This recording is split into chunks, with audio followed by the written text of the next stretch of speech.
और इसके फ्रेंचाइजी भी बहुत ही कॉम्पिटिटिव प्राइस में लोगों को दे रहे हैं। या व्हाटएवर, पर उनके बिजनेस को तोड़ने का कोई तरीका, कोई चांस, क्योंकि तुमने जो मुझे बताया है उसमें उनके बिजनेस को तोड़ने का स्कोप मुझे नहीं दिख रहा। सर, उन्होंने ये बुनियादें और ये हदें बहुत ही कम समय में बनाई। उनके बिजनेस के सराउंड एक बहुत ही स्ट्रॉन्ग बाउंड्री है सर। उनके बिजनेस पे अटैक करना सर अभी बहुत गलत हो सकता है।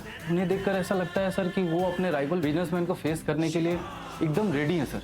सर, मैंने सुना है कोई लड़की है पायल, उसी के डैड को कंपटीशन देने के लिए सब किया जा रहा है। No, it's not that. उन्होंने जो किया कंपटीशन के लिए नहीं किया, वो इस तरह अपने आप को सेफ गार्ड कर रहे हैं, अपने आसपास एक रक्षा कवच बनाया है। होगी कोई लड़की पायल, उसके डैड, जिसने इनके बिजनेस को चोट पहुंचाने की कोशिश की, और इन्होंने इस तरह अपने आप को सेफ गार्ड किया है। सर वैसे उन्होंने सेफ गार्ड अच्छे किए सर, और इनसे टक्कर लेना आसान बात नहीं है।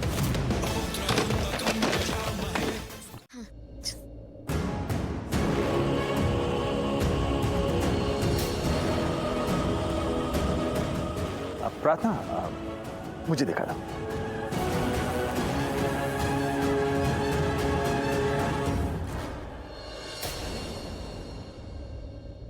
Excuse me.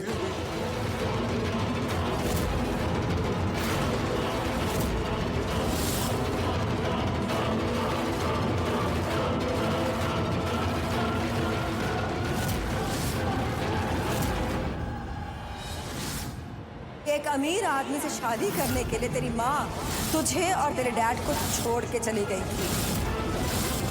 स्मिता की कहानी खत्म हो गई।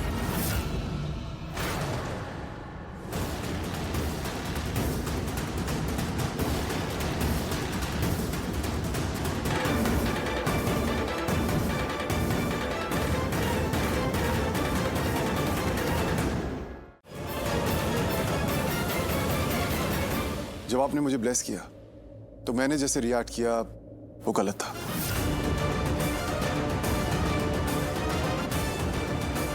एक्चुअली मुझे गलतफहमी हो गई थी।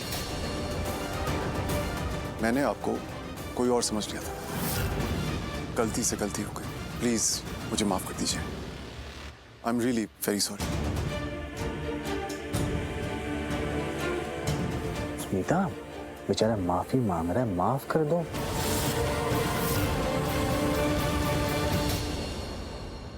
शिवांश, सोनालिका का होने वाला पति, सोनालिका के डैड मिस्टर जेटली हमारे कितने अच्छे दोस्त हैं, तुम जानती हो ना। और सबसे बड़ी बात, इसे अपनी गलती का एहसास हो गया है। प्लीज माफ कर दो, प्लीज।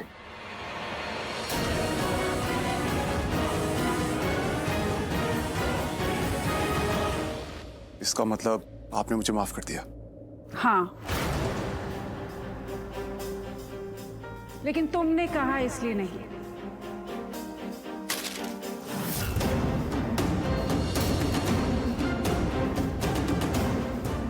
बस कर दिया।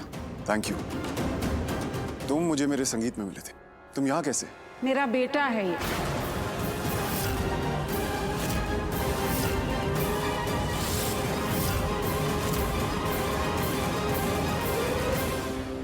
ओह, नाइस।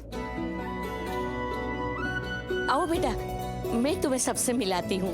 ये मेरा बेटा कांति है और ये स्मिता कांति की पत्नी है, और ये मेरे पोते जिन्हें मैं छोटे ठाकुर जी बुलाती हूँ, रौनक। हाय शिवांश। और शाम को प्रार्थना से शादी हो रही है आज। एंड हाँ शिवांश, ये है प्रार्थना और रौनक की शादी का कार्ड, तुम्हें आना है। मैं थोड़ा बिजी हूँ। एक्चुअली मुझे मालूम नहीं था कि यहाँ पे शादी हो रही है। अरे तो ओके, सब बिजी रहते, टाइम निकालना पड़ता है। सरस मतलब? सरस मतलब बहुत अच्छा। वैसे आपको मुझे सॉरी कहने की बिल्कुल भी जरूरत नहीं है। मतलब मुझसे क्या ही सॉरी किया। नहीं, ऐसा नहीं है कि आपका सॉरी अच्छा साउंड नहीं किया, पर मुझसे क्या ही सॉरी कहना। वैसे मैं आपसे एक बात कहूँ, मैं ना आपकी बहुत बड़ी फैन हूँ। मेरा मतलब फैन हो गई हूँ। उस दिन जैसे अपने हीरो की तरह एंट्री मारी, थोड़ी सी बात करी, उसको काबू भी कर लिया और हमें बचाया। मतलब मैं ना देखती रह गई, एकदम हीरो टाइप, सुपर हीरो। वो दरअसल मेरा अपना अस्तबल है जहाँ घोड़ों को रखते हैं। मुझे घोड़ों से बहुत प्यार है और उन्हें मुझसे, और इसीलिए हम एक दूसरे की बातें समझ जाते हैं, जैसे वो घोड़ा समझ गया। शिवांश, मुझे तुम्हें थैंक यू बोलना है। वो तुम घर आया, तुमने मॉम को सॉरी बोला। कल रात को पार्टी के बाद वो थोड़ा डिस्टर्ब हो गई थी, परेशान हो गई थी। अब शायद वो नॉर्मल फील कर रही होगी। So thank you. गलती मेरी थी, तो सॉरी बोलने मुझे आना ही था। कि शिवांश ना तुम्हारा रिश्तेदार बन जाए, वो कितना, तुम कितना सुपर, कितना फैंटास्टिक, कितना माचो मैन है वो।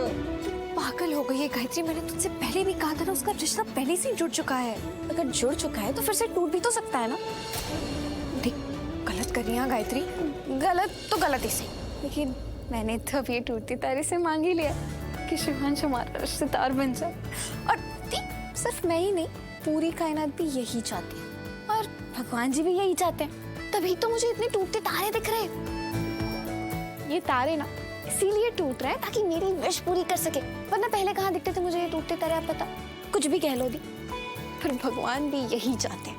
और ये भगवान का रचाया हुआ ना खेल है, और भगवान की खेल के सामने तो मैं क्या ही कर सकती हूँ। तू ना सच में पागल हो गई है।